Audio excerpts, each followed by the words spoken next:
Hello and welcome back to another episode of Klartext Triathlon, today featuring the Scottish professional triathlete David McNamee. And now, first of all, let's take a quick break for some advertisements. Today's podcast is presented by the OMNi-BiOTiC Tri Series 2024. Get ready for a new highlight in the triathlon race calendar.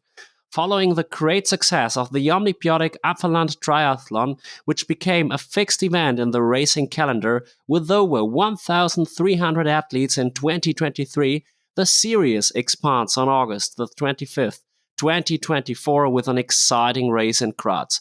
The second largest city in Austria will once again be the stage for the triathlon, where professionals in the PTO Silver event with live broadcasting and a $25,000 prize pool will compete alongside all age groupers for the finisher medals.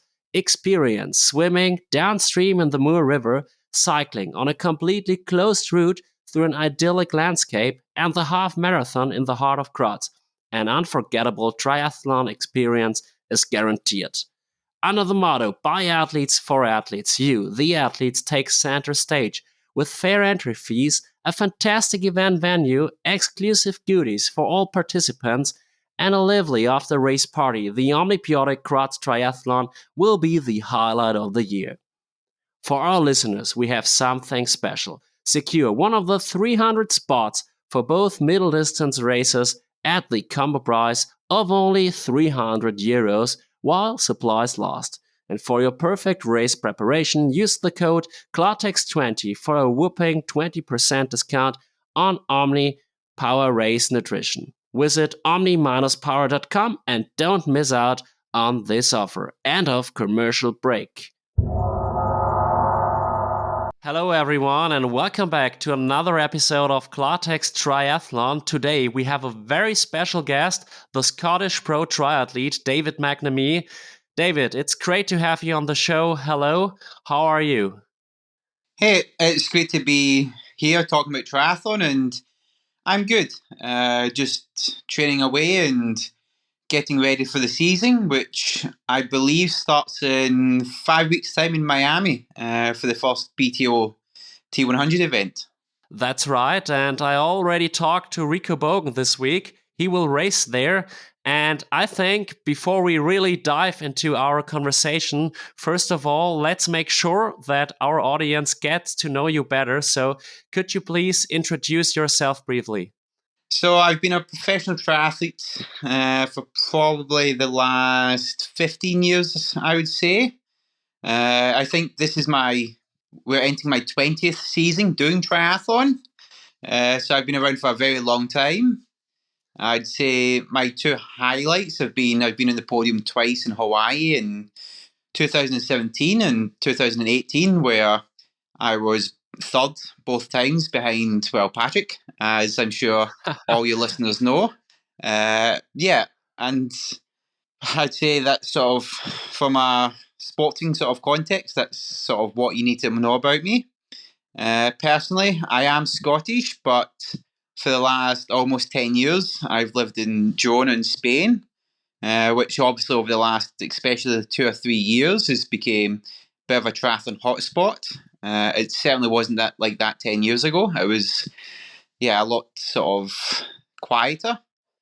But yeah, and then I'm now engaged. I don't know if anybody really would care about that, but my mum does. So just in case you listen to the podcast. But yeah, and that's sort of about it. Yeah, I saw it on Instagram. I think it was around December that you got engaged with your longtime girlfriend. Congratulations again. And you also have a swimming and short distance background, right? Yeah, that's true. In both accounts, we got engaged in December. It was about time after 6 years together. And then, I started as a swimmer when I was younger. I never got that far. But when I moved over to triathlon, it was very much the ITU that I was focused on. And I came second in the World Under 23 Championships way back in 2011. And then, yeah, I spent a few years racing at the World Series level. Unfortunately, I was never able to get myself on a podium, but I managed to get a few top tens. And yeah, I was around sort of the era that was dominated by Alistair Brownlee, Jonathan Brownlee, and Javi Gomez. Really, at that point, were almost untouchable. And yeah, they moved the sport of triathlon at the ITU level. Really, yeah, they brought it sort of forward in such a big sort of leap. And you will have some rematches with Alistair this season. Yeah, both Alistair and Javier have been given the hot shot selections along with Rico and Martin. And yeah, it's going to be. I don't think I've raced Javier since Hawaii 2018. So it'll be great to sort of get back and race against them. And yeah, it's people that I've been racing for probably the last 15 years. And yeah, I never thought 15 years ago that we'd still be going against each other. And hopefully now I can sort of give them a challenge. Whereas back in the ITU days, yes, I did stand in the same start line as them, but that was generally it. Generally, they never saw me again after that. Yeah, I think Javier, he will turn 41 this year. And he was a great athlete, and I think he is still able to be competitive in that field, but he had some injuries, some problems in the last years. And yeah, I think Tuesday was a very important day for the world of triathlon, because I think it will also change the world of triathlon a bit, because the PTO finally, we have to say, announced the T100 Triathlon World Tour. What were your first thoughts after the announcement? Yeah, so obviously, me being part of the race series, I knew about it a couple of weeks ago. Obviously, I think it's a big step forward for triathlon. I think a lot of people are surprised by just how many events we have this year, but also the great locations that we have. For me personally, every location is great, but I'm very much looking forward to getting my chance to race in London again.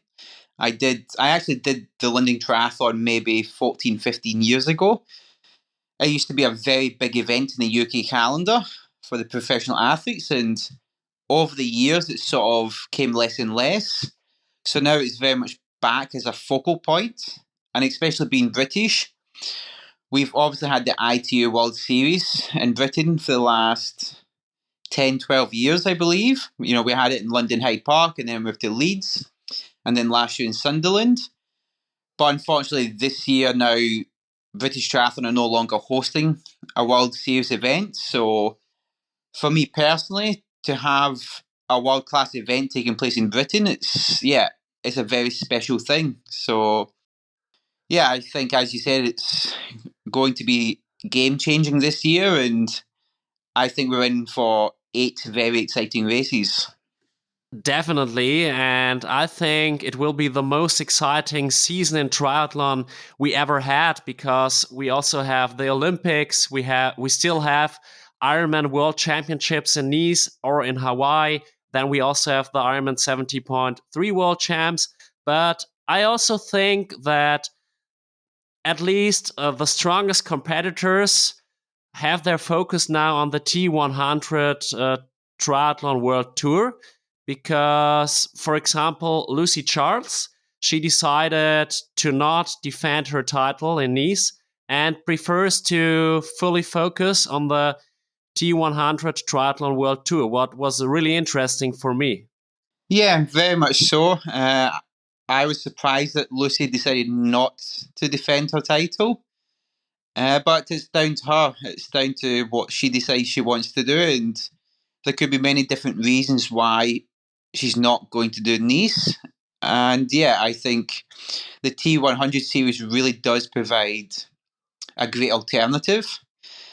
It's going to be 8 world class events throughout the year to crown a world champion at the end of it. And it is something that we're all going to look back in sort of 15, 20 years' time, hopefully, and reminisce about the first ever World T100 series and who were the world champions the very first year.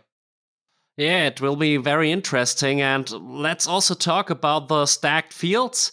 In my impression, the depth of field of the woman are even is even higher than the depth of field of the man. But still, the man's field is incredible. Yeah, I think, especially, let's be honest, we're missing Christian. He has shown that he is the best athlete in the world over the T100 distance, but he's obviously just concentrating fully on the Olympics for now. I have to say, I'm also slightly grateful that Christian's not racing because his sort of contract sort of got rolled down, and I end up with the final sort of contract. Yeah. But then, yeah, with the guys, obviously with the hot shots, you have Alistair Brownlee, double Olympic champion. You have Javier Gomez, 9-time world champion. Then you have Rico Borgen. I think I said that right. Maybe I said it wrong, but I apologise. Obviously, 70.3 world champion. And then you have Martin Van Ryle, who's the 70.3 world record holder. So, yes, I would say the men's sort of the 16 that qualified by right, they're not at the same sort of, they're obviously world class athletes, but not the same standard as the sort of top 16 women. But then you throw in the 4 men hot picks, and it's going to, both men and women are going to be incredible. They will be the most competitive races of the year. Definitely. I was a little bit surprised that Leon Chevalier, for example, decided to race the T100 Triathlon World Tour because he is not the best swimmer, but he's an incredible biker and runner, and he really showed his strengths on the Ironman distance the last years. But perhaps he wants to improve on the shorter distances and then take the speed to the Ironman distance as well. Yeah, I think you're correct. I was slightly surprised that Leo decided not to do the Ironman series and to focus on the PTO. But yeah, I think if he wants to become the best triathlete in the world, his swim is going to have to improve. And why not sort of enter a race series where very much you have to be at the front coming out the water? It's going to be a big challenge for him, like it is for a lot of people. And yeah, you have to sort of work on your weaknesses if you want to sort of become the best in the world. I completely agree, and he has to improve his swim in order to get on on the top podium, for example, in Hawaii or somewhere else. And then there is also Patrick missing, and I know you're a big fan of Patrick Lange. Yeah, I really like Patrick. I've known him since my first year in long course triathlon was 2015, and I had many battles with Patrick. And then obviously in Kona 2017, we shared a long time together during the race. I believe we biked the last 100 kilometers together and then ran almost the first half marathon together. And then we got to a point where, well, Patrick decided to keep on at his ridiculously fast pace and I got dropped. And he went on to become world champion. But thankfully, I was able to work my way through the field and come third. And then, yeah, obviously 2018, I shared the Kona podium again with him, which was a special occasion.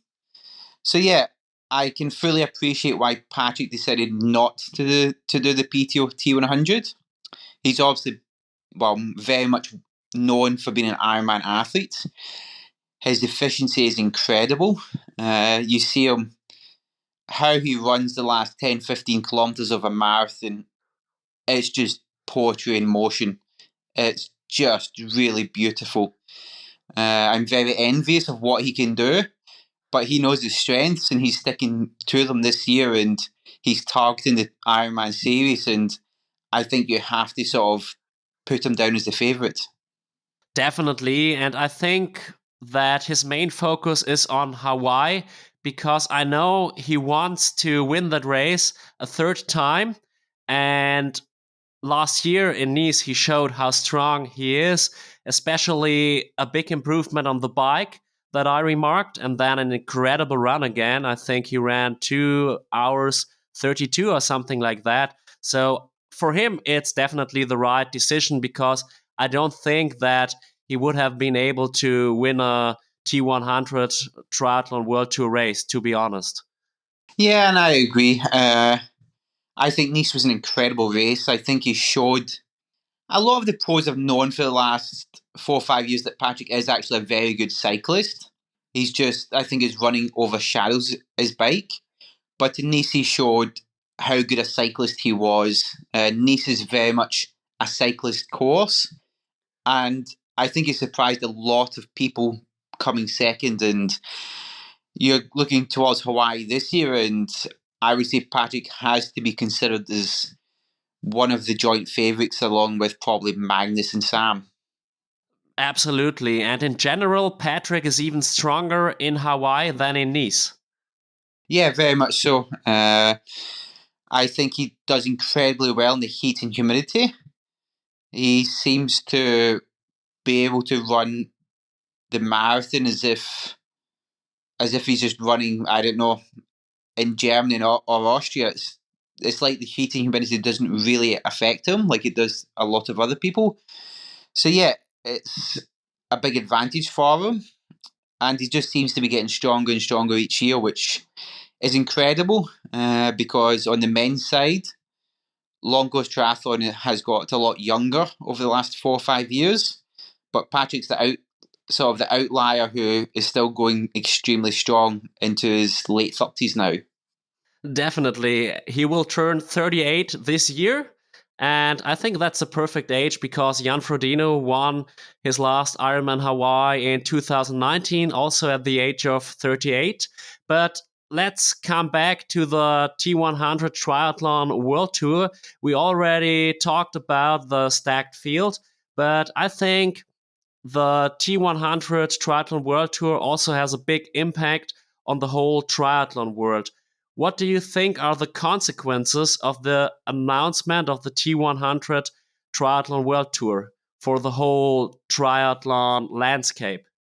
I think, firstly, I hope it really elevates all the professionals in our sport. I think the media coverage is the best media coverage that we've had in long course. Everything will be on Eurosport or the PTO player, and the standard of coverage is a lot better than we've had in the past. So hopefully that just elevates our sport in sort of the public's eyes. And away from that, I really like the concept of the PTO races now being a part of a bigger event. I thought my Milwaukee and Ibiza last year, and also Singapore, Yeah, they were incredible experiences. It felt like it was almost like a festival feeling that I've only ever had really before in something like Roth. And that's so true. yeah. Sorry, you go for it. No. But yeah, Roth is incredible. I was one of the speakers there last year. And yeah, you cannot describe it with words. You really have to feel that. And I think now the PTO, they make the athletes to heroes, for example, with all those YouTube videos they produce.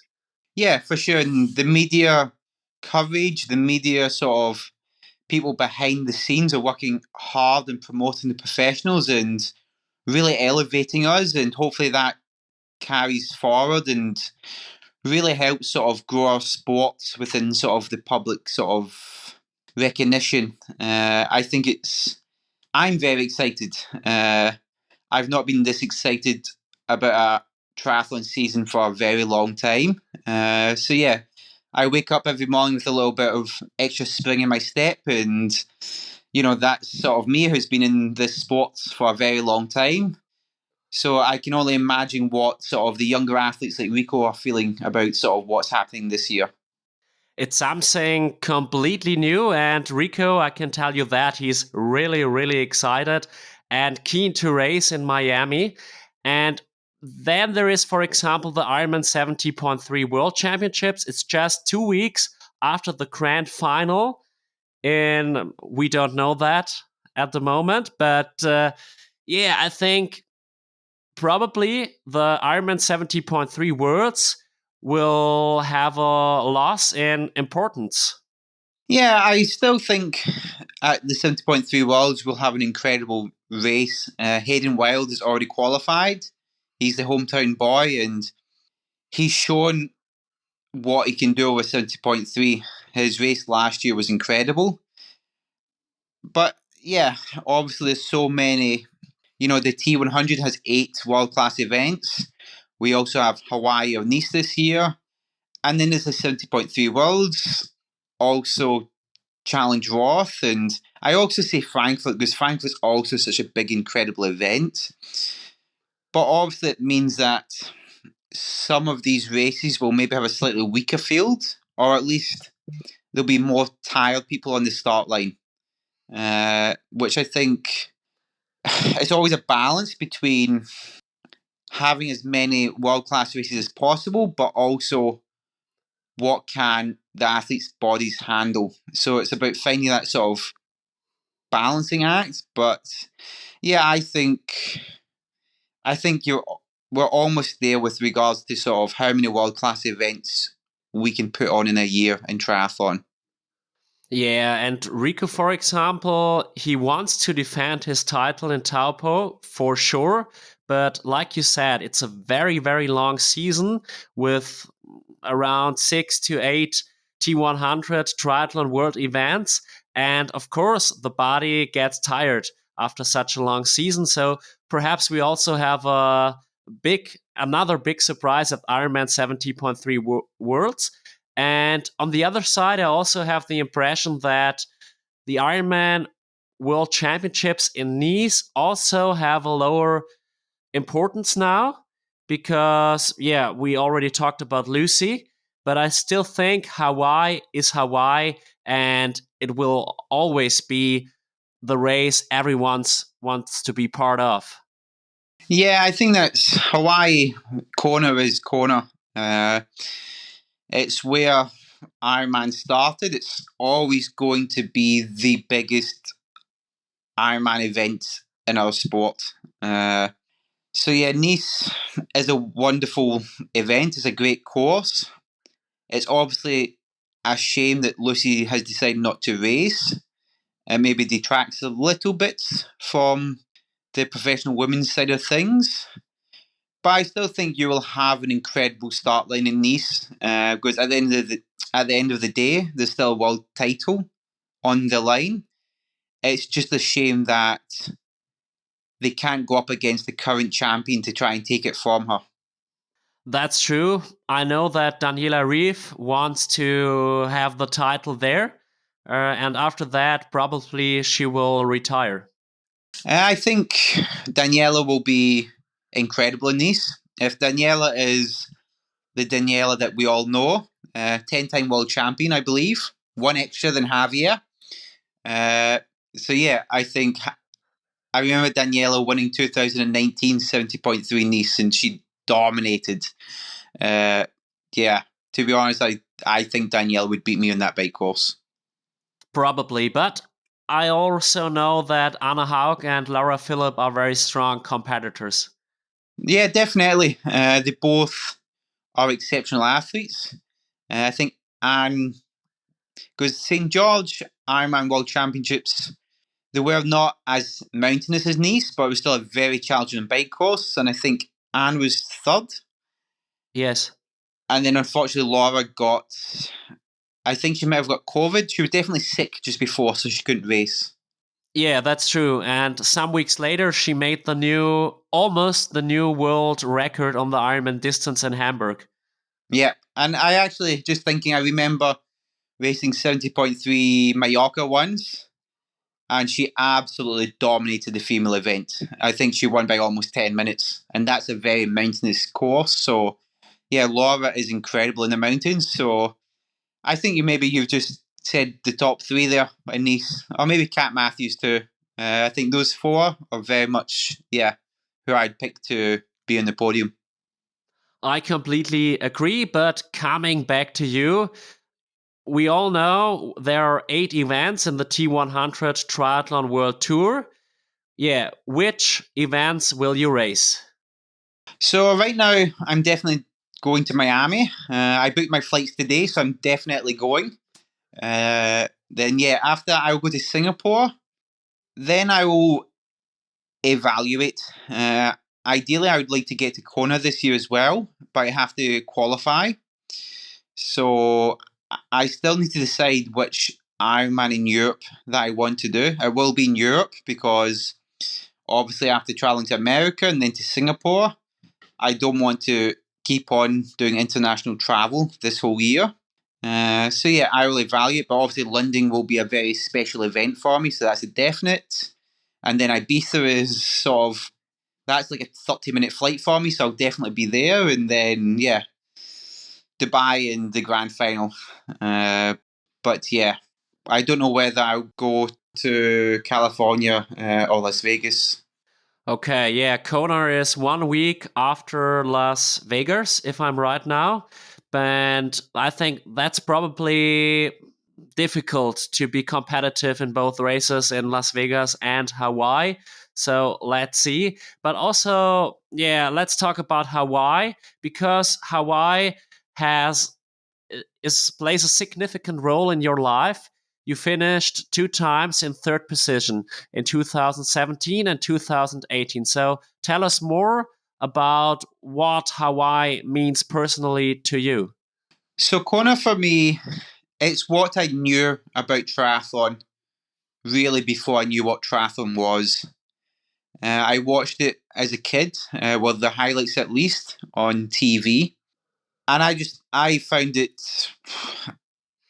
insane. I found it incredible. It really really struck home to me, like that. You know how awesome this is that there's people that get to go to Hawaii to do this crazy event, and honestly, I would love to say to you that, I always dreamt about going to Hawaii and competing there. But the reality is like where I grew up, nobody went to Hawaii ever. Like it just wasn't even something that you saw as a possibility. Generally, people went maybe in the summer holidays for like a week to Benidorm or to Ibiza or Mallorca if they were lucky. So yeah, I never thought about ever being in Hawaii. Full stop. Never mind doing the Ironman race. But then, yeah, obviously I got into triathlon and it became this sort of crazy possibility for me. And 2015, I was there on the start line, and yeah, it was sort of, I don't know. Again, I can't say it was a dream come true because I never thought it was even a possibility. It was just a really special thing, and I love the event. I think it's really sad to see that now the men and women are separated because I think there's something really special about Hawaii having, over 40 years of history as the World Championships for Ironman, and taking it away from Hawaii, I personally believe devalues it. So yeah, that's sort of where I stand. I understand Ironman is a business and the CEO gets to run the business as he feels, but personally, Kona will always be Kona. Definitely. And to be honest, last year I watched the race in Nice and I really, really enjoyed it. It was such an exciting race with an amazing performance of Sam Laidlow. And after that, I told to some people, I don't know why everyone is complaining about the Ironman World Championships in Nice. But then, 5 or 6 weeks later, there was the Ironman Hawaii for the women. And then I watched this race. And then I remarked, now I know why everyone is complaining about that, because I really felt that the Ironman World Championships belong to Hawaii because they're the special vibes. That's the history. But to be honest, at first, I thought a little bit different after Nice, but then there was this switch again. Yeah, and I think so. And I think like Nice was a great event, and I'm sure it'll be another great event this year. But it just doesn't have the same. Like with Hawaii, there's talk and excitement about it for like the month leading up to the event. It's not just the one day. And then during race week, it builds and builds. And the event itself is special. Like, you aren't just racing the athletes on the start line. You can also compare yourself to like what Mark Allen, Dave Scott, Natasha Badman used to do. I find it great that I still get blown away that sort of sometimes I find myself in corner like chatting to Mark Allen and Dave Scott, comparing like run splits and stuff with them.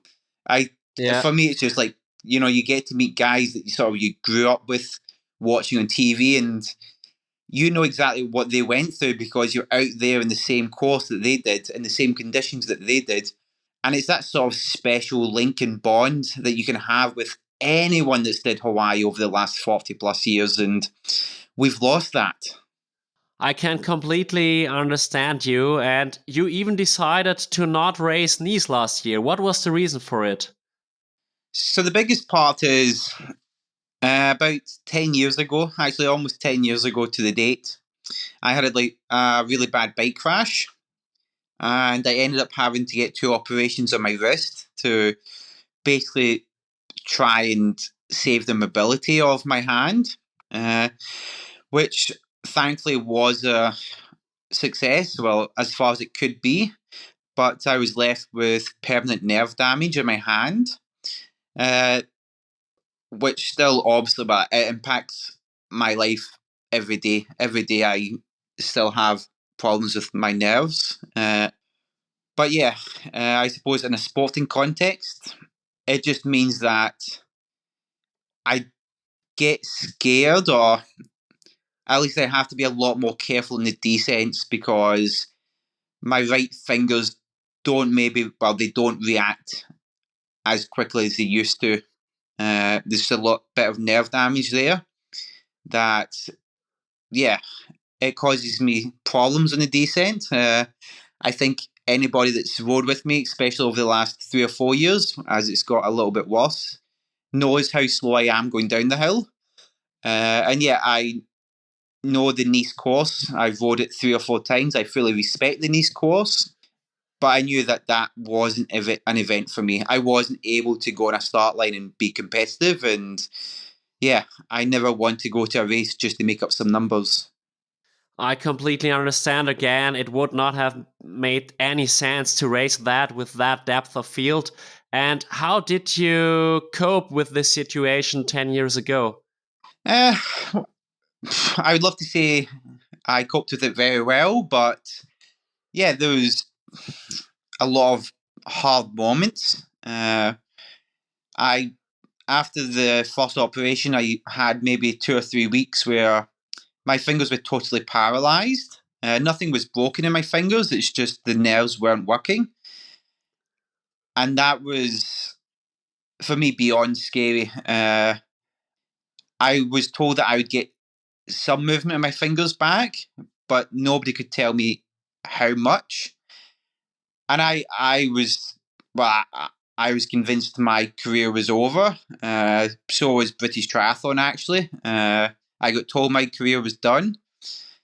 And yeah, thankfully, I had some really good people around me and who encouraged me to keep on trying. And yeah, at that time, I joined the training group with Joel Filio. And when I started, I still couldn't really use my wrist whatsoever. But I joined the group with the understanding that I would give it my best shot for for at least 3-4 months to see what I could do. And Joel's attitude was very much, you may as well try and let's fully commit for 3 or 4 months to see what you can get back doing. And I got back actually pretty fast. I still managed to race the Commonwealth Games, which was in my home country, later that year, which I I'd fully counted myself out of. Again, I didn't think I'd race triathlon again. So yeah, I suppose it felt like I was given a second chance. I think it still impacts my ability to swim as fast as I used to, as well as obviously the bike sort of handling. But ultimately, I'm just happy to be back, to be able to have had another 10 years of my career. Yeah, and I really remark that you love the sport of triathlon, although you are really, really, really experienced in that sport. And it's an amazing story that moved me a lot. And it's great that you came back so strong. For example, in Hawaii 2017 and 18. Yeah, tell us more about those two races, because I think that were the two biggest successes of your whole career till now. So both exceptional races. I think personally, 2017 I delivered the best possible performance that I could. I swam first pack. I biked as good as my biking was at that point. It was still a weakness. And then I probably delivered the best marathon run of my life. It wasn't the fastest. I ran faster, obviously, but Kona is such a difficult place to race. And yeah, it was just, I very much remember I rode the last 100 Ks with Patrick. Sort of, by that point, I was pretty sure that sort of the podium was out of the question because we were way back, because me and Patrick were not good riders at that moment. I think we came off the bike probably 14, 15 minutes down on Cameron and Lionel and Jan. But then, yeah, we had, well, obviously, I think Patrick may have broke Mark Allen's marathon record. At least he ran 2:39 to win it. And I had a great race, and thankfully there was a lot of explosions going up ahead. That was the year that Jan Yeah. ended up having to walk, and apart from Jan, there was also a lot of other people really struggling out there. So yeah, again, I found myself, well, I ran onto the sort of the podium with 3 kilometers left when I passed Sebi, which, yeah, it's sort of a moment that you spend maybe the previous 3 or 4 months really dreaming about, and it's what motivates you. But to actually execute something like that was truly special. It's probably going to be the fondest race memory I ever have in this sport. I don't think it'll Yeah. ever be beat, unless I win Kona this year, obviously. So yeah, that was 2017, and yeah, Patrick won, and then 18. To be honest, 18 was a very similar story, at least to how I executed my race. I just felt like in 18 I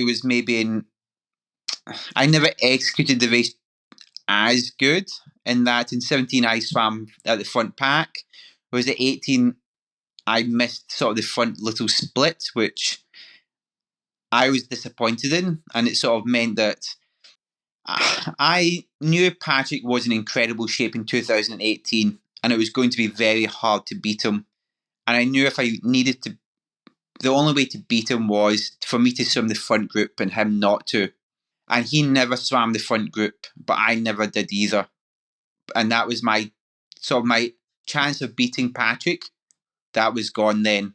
And I was swimming good enough in training that I should have been there. I just Yeah. had a bad swim, and I really wanted, after having been in the podium in 2017, I really wanted to try and win in 18 and to take a risk. But I sort of messed that up in the swim, and then I was just chasing Patrick the whole day. Okay, and that's difficult to chase Patrick, because we all know he is probably the strongest runner in the whole triathlon world, at least in long distance triathlon. But yeah, I think being on the podium in Hawaii 2 times, that's just incredible. For me, I cannot even imagine that. Really, a dream that will never come true for me. But yeah, your last appearances in Hawaii were not that successful. So I think now in 2024, you want to show that you can do better. Yeah, for sure. The last 2 races have been disasters, both DNFs. In 2019, I got sick 2 days before the race, and I just had no energy. And then 2022, I really struggled with a back problem. From like July that year, I struggled. I had, yeah, basically my lower back was very bad, and I wanted to go to Kona, and this will sound stupid. I basically wanted to go to Kona because I Yeah. couldn't live, because 2019 I had DNF, and I was like, no, I'm finishing. I'm going there and finishing. But then 2022, I tried.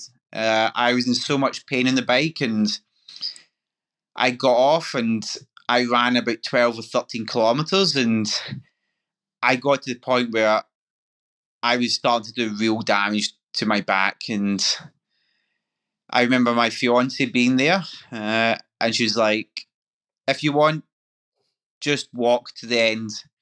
But I don't even think I could have. I was in that much pain. And unfortunately, I did damage myself even more. And then I ended up not really after Kona 2022. It took me 4 months of basically not running much or at all to get my back and it was also my hip back to normal. So yeah, that sort of put me out for another sort of 4 months. So yeah, it was a long sort of, I wouldn't say traumatic time, because what happened to my wrist was a little bit traumatic. But at the end of the day, I was injured. It sucks, but that's what it was. However, coming back to this year, obviously I want to get back to Kona, and this could very much be my last time on the island, and I want to look back with good memories of my last time being there. I completely understand that, and my fingers are crossed for you because I really like you. You're a great athlete and a great guy. And so I think 2022 was a difficult year for you, but last year you had a lot of races, and I think you were stronger again, and you also found your running legs again. So, what are your learnings and takeaways from last season? Uh, the key thing is not to get injured. That's a big thing. So yeah, 2022 was, I think, from about the end of June to start of July until the following February, like the end of January probably, I couldn't really run at all just with the pain. So that was a long time of sort of frustration. And then, yeah, last year, I think the start of February, I finally got back to being pain free, being able to train as I wanted. And then all of a sudden, like, Clash Miami was on the calendar for the start of March. And I knew I wasn't going to be in great shape, but I was like, well, I've waited 7 months to be injury free. Here's the race Yeah. in 4 weeks' time. Let's just go for it so I can finally be back on sort of at a competition pain free and just to enjoy it, because there's nothing worse than being on start lines injured. I should never have put myself in that situation in Kona. And even I did the PTO Edmonton race earlier that year with the same situation of being injured. It's You sort of fear missing out on something, but then you race terribly or you DNF and it hurts way more. So yeah, last year I got back, finally being able to train properly at the start of February, and my form just progressed throughout the year just because I was injury free. I was training with the group here in Girona, with Joel Filial Injury Box, and really enjoying it. And I being back pain free training and in a nice group, the enjoyment really came back. And yeah, by last August, September, I was back to being in my great running shape, my great triathlon shape again. I came eighth in PTO Milwaukee last year, which, yeah, was the first world class performance that I'd done in a long time. And then I followed it up with Ironman Italy, where I was second. I just missed out on the victory. But I ran a 2:34 marathon, which obviously, well, it is the quickest marathon I ever ran. So after a couple of difficult years, I'm finally back to where I was. And a lot of it's just down to being injury free and enjoying what I'm doing. Yeah, it's very important to have fun on the one side and on the other side to be injury free. And of course, there are stories like the story of Lucy Charles Barclay, who ran the marathon in Hawaii last year with an injury in her legs. But I think that's an exception. And in general, it's just stupid to race with an injury. Yeah, very much so. Especially, in my situation, by the time I'd got to Hawaii, I'd been injured for 3 or 4 months. Uh, I was hoping for a miracle, but miracles don't really exist in sports. You sort of very much get what you deserve at the end of the day. And yeah, I didn't deserve to perform well, and that's what I got. Pretty honest. And now coming back to 2024, it's like you will race the T100 and you want to race Kona. So how do you prioritize between those two goals? I think it's very good that even though there's 8 races in the T100, you only have to be at 6 of them. So it allows you to focus on Kona. And the CEO, Sam, has already said that he expects the PTO athletes to be at Kona. He understands that that's a big priority for us. So yeah, my biggest problem is I'm going to have to qualify for Kona, which a lot of the guys doing the T100 series already have. So yeah, I just need to decide which Ironman race I'm going to try and target in the summer. And then yeah, I think it is possible to do well in both. Uh, Whether the strongest guy at T100 can also be the Ironman World Champion, I don't think so. Unless a Christian Blumenfeld, but he chose not to, which is good. So yeah, I think for me, at some point, right now my focus is on T100 for the first 2 races, and then I'll try and qualify for Kona, I think. And then if I have to target one or the other 100% at the end of the year, I will base that on what I feel most passionate about at the time. Uh, I've been in the sport long enough that I know you have to be passionate about the goals that you're chasing, and that's what I will do at the end of the year. Is I will obviously do both if I can, but if you were to say, okay, David, you can choose one to be an A+ race, which one would it be? I will choose what I feel most passionate about at the time. I understand. I think that's the right mindset. And yeah, you also have to think about the situation. If you race Kona and you also want to be competitive in the last 2 races of the T100 Triathlon World Tour, there is not much time to recover. Only 3 weeks till Dubai. And 2 weeks later, after Dubai, there is the grand final. So I think this year it's going to be very important, not just making sure you physically recover at times, but also that you mentally recover. I think it's such a long season. It doesn't matter whether you're focusing on T100 or Ironman or the Olympics and T100 or Ironman and even the 70.3 World Championships.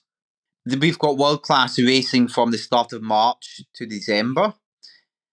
And so it came up that high level of training and racing is physically demanding, but also mentally demanding. So what my experience has taught me is that at some point this year, not only am I going to have a physical break, but also some time off just to mentally recover, because you can't get to Kona and PTO Las Vegas and PTO Dubai and the PTO Grand Final of the 70.3 World Championships mentally exhausted, because it doesn't matter what your shape is physically. If you're not mentally 100% to go, it's not going to happen for you. You're not going to have a great race. I agree. Triathlon is such a mental thing, and you have to be mentally well prepared to race well, especially nowadays, because we have such a big depth of field nowadays, and there are so big improvements over the last years. For example, in preparation for this podcast, I had a look on the results of Ironman Hawaii 2017, and I saw Patrick won the race with a bike split of 4 hours, 28 minutes. And in 2022, Sam Laidlow split it 4 hours, 4 minutes, so 24 minutes faster. And perhaps it's due to perhaps the conditions were better, the bikes are a little bit better, but that does not explain 24 minutes. And small side note, Sam Laidlow couldn't win the race. He came second in 2022. So there is such a big improvement in the performances in the triathlon world. Yeah, I think we've seen a massive shift forward, especially in the bike in the last 3 or 4 years. And some of it in Hawaii, the wind condition plays a big factor. And obviously, the equipment's improved a little bit. But ultimately, the biggest change is that athletes are pushing more power. I think over the last 3 or 4 years, it's been I I don't know what's fully caused the shift. Maybe it's just we have more talented cyclists entering the sport, or it's to do with training. I think we have become more scientific in our approach to cycling, but also more and more athletes see it as it's no longer survive the bike and then run for the win. It's how can we use the bike to win the race, and I think Sebi showed people that you can win still on the bike, but it took a few years for people to sort of really catch up. And Magnus and Sam, what they're doing now, they're averaging 330 watts over an Ironman, which is scary. Uh, I average 280 watts. That's a 50 watts difference. It's truly incredible. And likewise, Daniela is an incredible cyclist, and now Lucy's really upped her game on the bike. That's how she won Hawaii this year. Everybody expects her to swim away, but then all of a sudden she couldn't be caught, and that was because she's really upped her level on the bike. So yeah, it's very much the sport is progressing. It's becoming more professional, and it's great to see, and it's great to still be competitive. Definitely. I think there is also one quite simple reason. You spend most of the time of the race on the bike. It's the biggest split of the three disciplines. And I think, of course, 10 years ago, there was Sebi, and I heard that he didn't push incredible watts. It was more like he had the best aerodynamics and had some gap to the others because he was just thinking about a lot of things other people were not aware of, you know? Yeah, oh no, Sebi. If you look back on old races, Sebi aerodynamically was so much better than everyone else. Maybe 20 to 30 watts better. Even when I started, I think the first time I went to the velodrome for aerodynamic testing was 2017.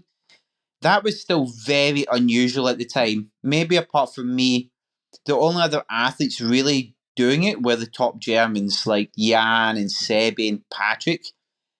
And it did give you a massive advantage over the rest of the field. But now everybody's doing it and everybody's finding those advantages. So yeah, that's obviously made everyone faster just in general. But yeah, Sebi was very much ahead of his time. Definitely. And nowadays, even some age groupers go into the velodrome in order to optimize their aerodynamics.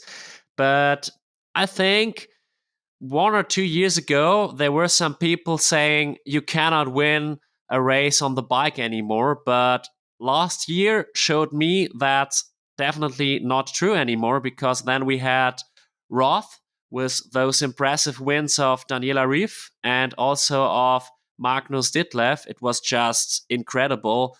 I was standing at that hill and I saw Magnus pushing around, I don't know, 350 watts and uphill 35, 36 kilometers an hour was just incredible.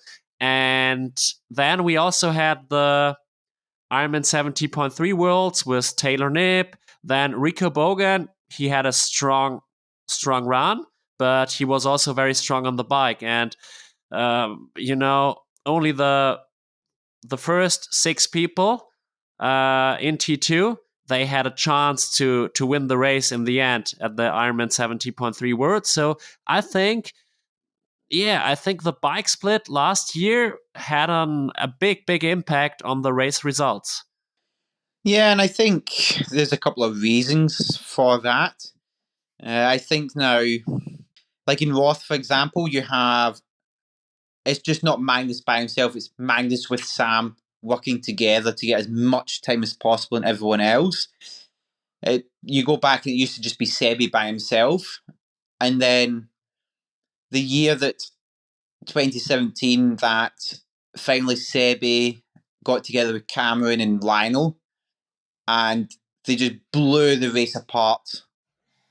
And that, yeah, I still remember looking behind me as I was about to start the climb up High V and seeing Lionel, Sebi, and Cam just about to come by me, and I knew things were just about to go to shit for me because they were going so good. Okay. Yeah, and I think also a part. It's also the running shoes now have changed the running side of things dramatically, where you can still run well even if your legs are really sore, so that you can push the bike even harder because the trainers now are just so much more forgiving than they were 5-6 years ago. You know, I've had my quickest splits this year running, and you know, the next day I feel so much better than I did 5 years ago. And it is just the running now in the shoes. It's so different than it was 5 years ago, where you almost were worried about protecting your legs for the marathon or the half marathon. Whereas now, I know that even when my legs are sore after the bike, I can still run fast because the shoes just help so much. Yes, I also have carbon shoes, and I also remark the difference, to be honest. And I am an age grouper, so probably I even remark it more. And I remember in 2017, Lionel became second with a run split. I think it was 2 hours 51. And last year, Anne Haug was, I think, even faster than him Yeah, she in was. 2017. So that's just incredible. Yeah, and Annie she's such a good runner. It's scary how good a runner she is, and she seems to get better every single year. And I think she's 41 now. Yes. Uh, but yeah, there's no stopping her. But yeah, the shoes have. I think personally, it's made me 5 minutes quicker in the marathon, which is scary how big a difference it is. But the biggest difference comes when my legs are heavy and sore and tired. I'm still able to run at a very quick pace, whereas in the past I wouldn't. And that's the big difference, is that even with heavy and sore legs, you can still keep a good pace going. So it's just changed, especially the marathon, so much. Yeah, that's a very good explanation. And I think that also the pandemic in 2020 and 2021 played a significant role, because the athletes could focus more on the training, less racing, and of course, science based training.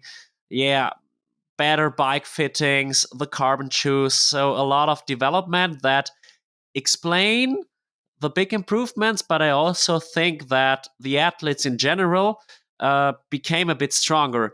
And I think 2019, that was the last year of the old generation. And then after the pandemic, the new generation was there. Yeah, I think we see that with a lot of sports, in that you look at cycling, it's a very much, the average age is very young. Same with marathon runners. You have people winning major marathons at the age of 20, 21. And now Ironman has become a lot younger. My first Kona was 2015. I think I was 27, and I was the youngest person in the race. whereas now you have people racing Kona or Nice at the age of 22, 23, and the best athletes in the world are 23, 24.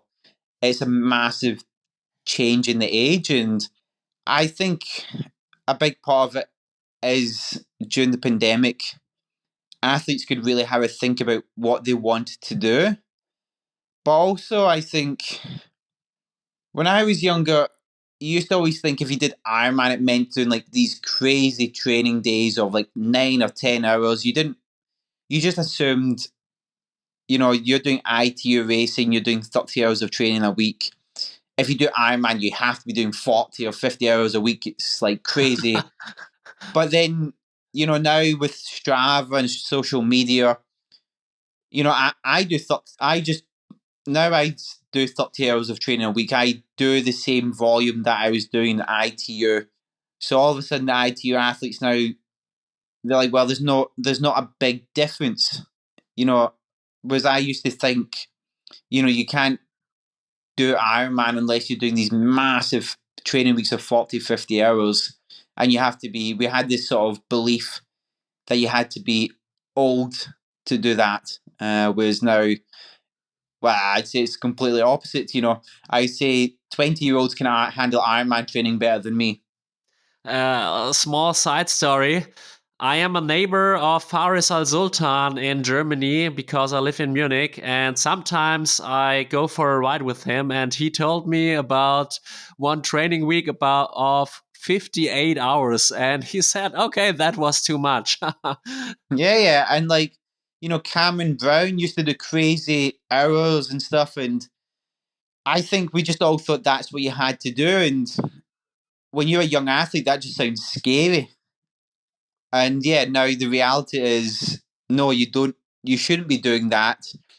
The volume required is very much similar to the Olympic distance guys. It's most people can handle between 25 to 30, 32 hours a week. We need to recover to improve. And yeah, I think Strava and social media has massively changed sort of our perceptions of what we have to do. I completely agree. And now I would love to shift the focus to Girona because Girona, it's like the home of triathletes because a lot of athletes, for example, the German Ruben Zepunke, moved to this town. So you also live in Girona now for around 9 years. Am I right? Yeah, so I moved here to live full time 2015. But as like a training destination, I've been coming to the region since 2010. And when I used to train with Joe Filio, we used to live in Bagnoles during the summer from like May until September, which Bagnoles is a town maybe 10 kilometres away from Girona. So I very much know the region. It's very much my home now. But yeah, Girona, especially since the pandemic, actually, it's grown massively with regards to being a triathlon hotspot. 10 years ago, no triathlete wouldn't live here. When I moved, I was sort of the only person, triathlon wise. There was always pro cyclists that lived here. I think it all went back to Lance Armstrong being basically the first person here. So now, yeah, I think since the pandemic, people have wanted to sort of move away from home a bit more. And I think also a big change happened when like the Joe Fellow training group based themselves in Girona just after the pandemic with like Vincent Louis, Jelle Jens, Martin Van Ryle. Because in the past, there were triathletes training here, especially in the summer. You obviously had Jan Frodeno, you had Nick Castelline, you had James Kananama, Jody Kananama, but not really any ITU athletes. But all of a sudden, when Joel's group turned up, within 6 months, you basically had like half of the ITU athletes now sort of training here. Yeah, that's crazy. And I also think that Jan Frodeno, the goat of our sport, had a big influence on that development that so many athletes came to Girona. But Yeah, tell us more about the city. What is so special about Girona? So Girona, it's a beautiful city. It's got like a really nice old town to it. Obviously, the training is good. We have the 50-meter swimming pool, and the biking and running is good. But if you're asking me what makes it truly special compared to sort of other places in Spain, there's not much of a difference, to be honest. A big thing now, which I find with people that have moved here over the last couple of years, is that it's one of the few places in Spain that you can survive just speaking English.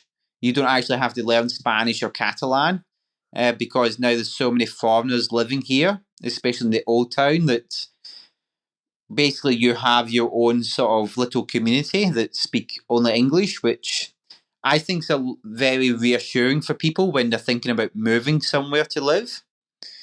But yeah, it is a very good place for training, but obviously in Spain there's so many places to train. Yeah. So what makes it extra special? I think it's now just it's the fashionable thing, and yeah, I can't really tell you, to be honest. Yeah, at the moment I live in Gran Canaria and I also really appreciate the conditions here because you can bike well, you can run well, you also have like gyms with swimming pools and so on. So I think there are a lot of training destinations that are pretty good. And Girona, there are a lot of athletes now, a lot of triathletes. How much exchange do you have with other pro triathletes there? So I now train again with uh, like Joel Filio's group is based here with Drew Box in charge, and I'm not being coached by either Drew or Joel, but they allow me to join in with some of the sessions. So I train on a daily basis with people like Vincent Louis, Vasco Valasa, Yella Jens. There's maybe 8 or 9 of us in the group. And yeah, it's mainly ITU athletes, but I think after the Olympics, people like Vince and Yella will be looking to move up to the T100 or the 70.3. So yeah, obviously I see those guys on a daily basis, and yeah, I see other triathletes around to say hello to and stuff, but that's about it. Like my friends here are generally the friends that I made when I first moved to the town. So they're more local people. I actually live sort of just on the outsides of Girona, so Yeah. away from sort of like the old town sort of English speaking area. I sort of live more, yeah, where sort of more the locals live, and obviously my fiance she's from Girona, so yeah, I'm very fortunate to have such a great group to train with. But yeah, with the other triathletes, I say hello and stuff to the ones out with the group, and you share some pleasantries at the swimming pool. But yeah, uh, I would say my friends are well, they're the friends that I've known since I moved here, which yeah are more local people.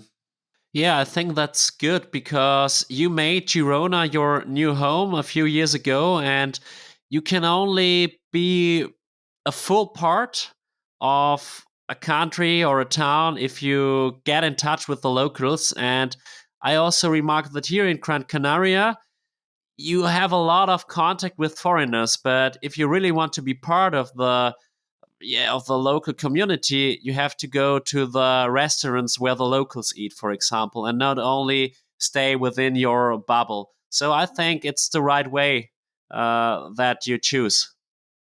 Yeah, and I think so. And obviously, I'm here for life now. My fiance has a business here.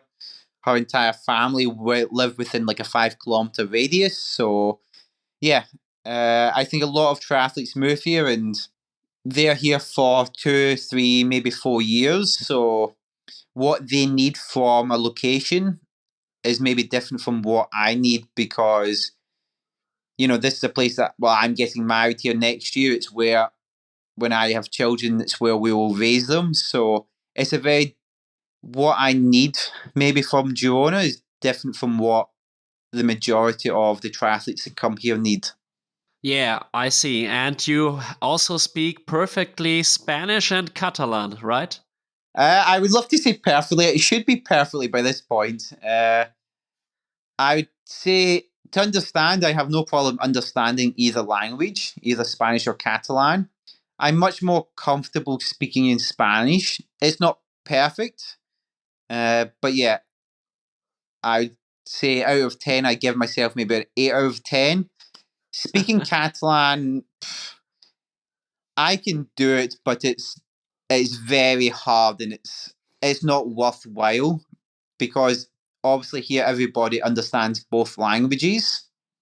And I know it sounds stupid, but I'll have many conversations where somebody speaks to me in Catalan and I just answer in Spanish because by the time I form in my head the correct Catalan, it's Yeah. just painful. It's just painful. It just takes too long. So, yeah, I just stick to Spanish to speak.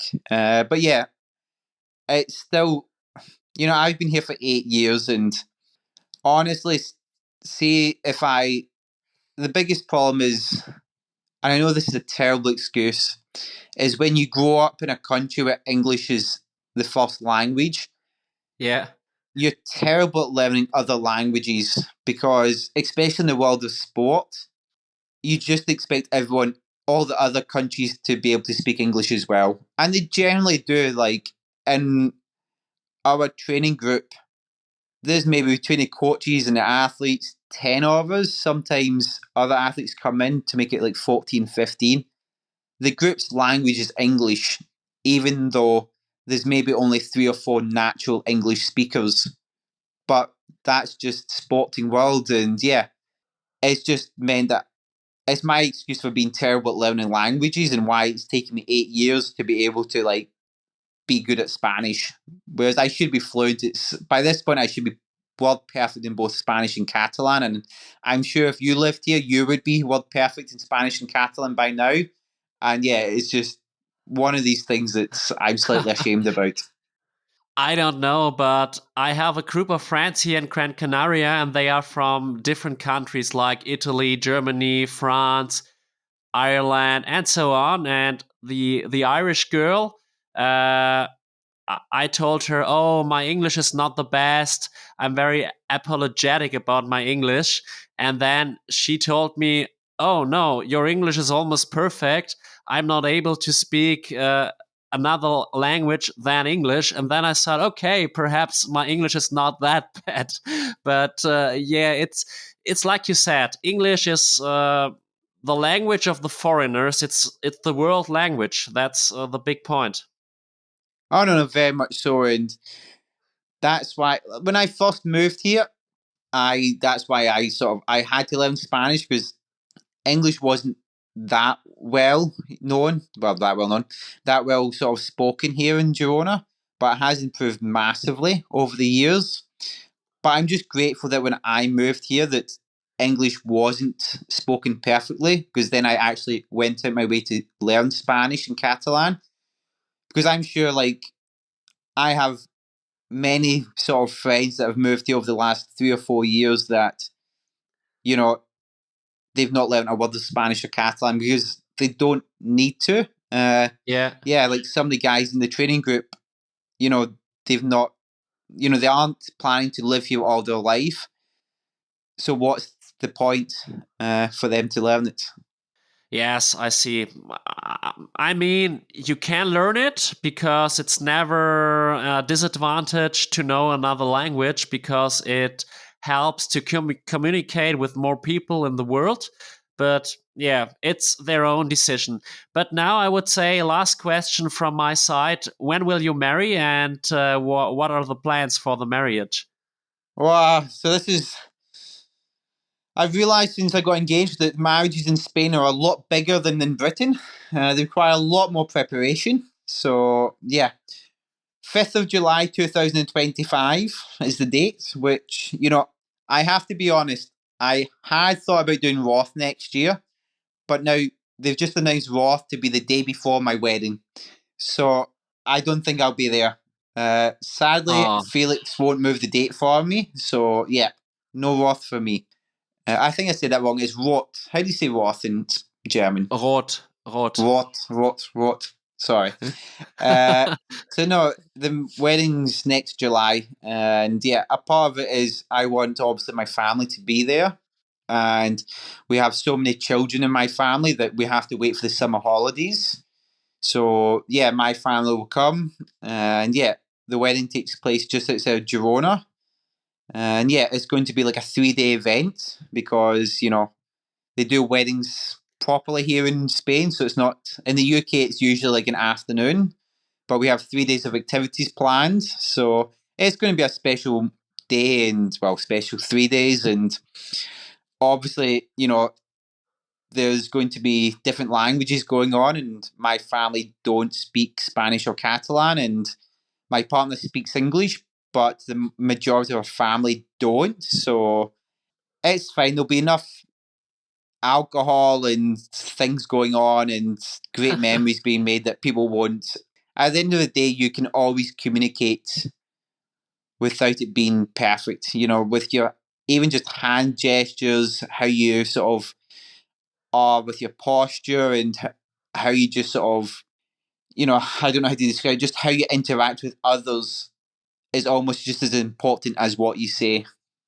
I completely agree, and that were great final words. So thank you, David, for sharing your incredible journey. I really, really enjoyed the conversation, and I wish you all the best for the upcoming season. And hopefully, you have a great T100 Triathlon World Tour, and probably, or not probably, hopefully, you will be on the podium in Hawaii again. And so, yeah, all the best for you, and let's stay in touch.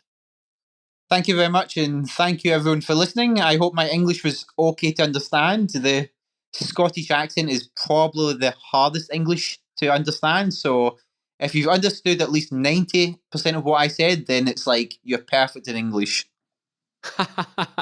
To be honest, I really like that Scottish accent, and I don't know why, but for me, it's easier to understand. Oh, that makes you very unique, because usually it's one of these sort of like very hard things with doing podcasts and stuff is trying to make sure that my English is sort of understandable. Don't worry, don't worry.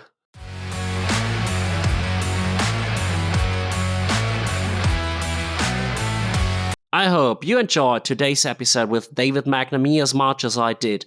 If you appreciate our work, we welcome donations on PayPal, positive reviews, and recommendations. And now, another small advertisement. Sign up for the OMNi-BiOTiC, Ephelant, and Klartext Triathlon and don't miss out on these 2 races. For optimal preparation, we recommend OmniPower products where you can get a 20% discount with the code Klartext Triathlon. Continue to enjoy listening, and until next time, yours truly, Alex.